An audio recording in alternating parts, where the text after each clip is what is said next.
ಬಿಸಿಲಿನ ತಾಪಕ್ಕೆ ಕಲ್ಲಂಗಡಿ ಮೊರೆ. ಕೆಂಪು ಕಲ್ಲಂಗಡಿಯಲ್ಲಿ ಕೆಮಿಕಲ್ ಪತ್ತೆ. ಕಲ್ಲಂಗಡಿ ಹಣ್ಣಿಗೂ ಕೃತಕ ಬಣ್ಣ ಮಿಕ್ಸ್. ಹಣ್ಣು ತಿಂದ್ರೆ ಆರೋಗ್ಯ ಹೊಗೆ ಹೊಗೆ. ಹೌದು, ಈ ಬಾರಿಯ ಬಿಸಿಲ ಪ್ರಮಾಣ ಜೋರಾಗೇ ಇದೆ. ಸಾಮಾನ್ಯವಾಗಿ ಮಾರ್ಚ್ನಲ್ಲಿ ಆರಂಭವಾಗುವ ಬಿಸಿಲಿನ ಝಳ ಈ ಬಾರಿ ಫೆಬ್ರವರಿಯಲ್ಲೇ ಶುರುವಾಗಿದೆ. ಪ್ರಮುಖವಾಗಿ ಬೆಂಗಳೂರಿನಲ್ಲೇ ಉಷ್ಣಾಂಶ ವಿಪರೀತ ಏರಿಕೆಯಾಗಿದ್ದು ಸುಡು ಬಿಸಿಲಿನಿಂದ ಜನರು ರೋಸಿ ಹೋಗಿದ್ದಾರೆ.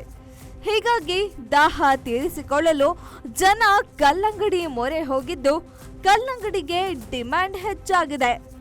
ಇನ್ನು ಡಿಮ್ಯಾಂಡ್ ಹೆಚ್ಚಳವಾದ ಬೆನ್ನಲ್ಲೇ ಕಲ್ಲಂಗಡಿಗಳಿಗೆ ಕೆಮಿಕಲ್ ಮಿಕ್ಸ್ ಮಾಡಲು ಶುರು ಮಾಡಿದ್ದಾರೆ. ಕೆಲವೊಂದು ಕಡೆ ಜನರನ್ನ ಅಟ್ರಾಕ್ಟ್ ಮಾಡೋಕೆ ಕಲ್ಲಂಗಡಿ ಹಣ್ಣು ಕೆಂಪಾಗಲು ಕೃತಕ ಬಣ್ಣ ಬಳಸುವ ವಿಚಾರ ಬಯಲಿಗೆ ಬಂದಿದೆ. ಕಲ್ಲಂಗಡಿ ಹಣ್ಣು ಸ್ಟಾರ್ಟ್ ಆಗಿಬಿಟ್ಟಿದೆ ಸೀಸನ್ ಇವಾಗ. ಸೊ ತುಂಬಾ ಜನ ಕಲ್ಲಂಗಡಿ ಹಣ್ಣಲ್ಲಿ ನೋಡುವಂತ ಒಂದು ಅಂಶ ಏನಂತ ಹೇಳಿದ್ರೆ ಎಷ್ಟು ಕೆಂಪಗಿದೆ ಅಂತ ಹೇಳೋದ್ರ ಮೇಲೆ ಇದು ಹಣ್ಣಾಗಿದೆಯೋ ಇಲ್ವೋ ಅಥವಾ ರುಚಿಕರವಾಗಿದೆಯೋ ಇಲ್ವೋ ಅಂತ ಡಿಸೈಡ್ ಮಾಡ್ತಾರೆ. ಡೆಫಿನೆಟ್ಲಿ ಕಲ್ಲಂಗಡಿ ಹಣ್ಣಿನಲ್ಲಿ ಹೆಚ್ಚಿನ ನೀರಿನ ಅಂಶ, ವಿಟಮಿನ್ ಸಿ ಇರಬಹುದು, ಪೊಟ್ಯಾಷಿಯಂ ಇರಬಹುದು, ಈ ರೀತಿಯಾದಂತಹ ಮಿನರಲ್ಸ್ಗಳು ಕೂಡ ಇರುತ್ತೆ, ವಿಟಮಿನ್ಗಳು ಇರುತ್ತೆ. ಸೊ ಆರೋಗ್ಯಕ್ಕೆ ಒಳ್ಳೆಯದು, ಚರ್ಮಕ್ಕೂ ಕೂಡ ಒಳ್ಳೆಯದು. ಆದರೆ ಭಾರತೀಯ ಆಹಾರ ಸುರಕ್ಷತೆ ಮತ್ತು ಮಾನದಂಡಗಳ ಪ್ರಾಧಿಕಾರ FSSAI ಅಂತ ಏನು ಹೇಳ್ತೇವೆ, ಇದರ ಪ್ರಕಾರ ಹಲವಾರು ಕಲ್ಲಂಗಡಿ ಮಾರುವಂತಹ ವ್ಯಾಪಾರಿಗಳು ಚುಚ್ಚುಮದ್ದು ಮತ್ತು ಕಾರ್ಬೈಡ್ ಬಳಕೆ ಮಾಡಿಬಿಟ್ಟು ಇದನ್ನ ಬೇಗನೆ ಹಣ್ಣು ಆಗುವ ಹಾಗೆ ಅಥವಾ ರೆಡ್ ಕಲರ್ ಬರುವ ಹಾಗೆ ಮಾಡಿರುವಂತಹ ಒಂದು ಅಂಶ ಪತ್ತೆಯಾಗಿರುವಂತಹ ಒಂದು ಸಂದೇಹವಿದೆ. ಬಿಸಿಲಿನ ಪ್ರಮಾಣ ಹೆಚ್ಚಾದ ಬೆನ್ನಲ್ಲೇ ಜನರು ಕಲ್ಲಂಗಡಿ ತಿನ್ನೋಕೆ ಶುರು ಮಾಡಿದ್ದಾನೆ. ಟಾರ್ಗೆಟ್ ಮಾಡಿ ಕಲ್ಲಂಗಡಿ ಬೇಗ ಹಣ್ಣಾಗಲು ಚುಚ್ಚುಮದ್ದು ಕಾರ್ಬೈಡ್ ಬಳಕೆ ಮಾಡ್ತಿದ್ದು ಇದು ಮನುಷ್ಯನ ದೇಹಕ್ಕೆ ಬಹಳ ಅಪಾಯಕಾರಿಯಾಗಿದೆ. ಹಾಗೆ ಜೀರ್ಣಕ್ರಿಯೆ ಸಮಸ್ಯೆ, ಹೊಟ್ಟೆ ನೋವು, ತಲೆನೋವು, ಹೊಟ್ಟೆ ಉರಿ, ಅಲರ್ಜಿ ಸಮಸ್ಯೆ ಉಂಟಾಗ್ತಿದ್ದು ಆದಷ್ಟು ಜಾಗೃತರಾಗುವಂತೆ ವೈದ್ಯರು ಸಲಹೆ ನೀಡಿದ್ದಾರೆ.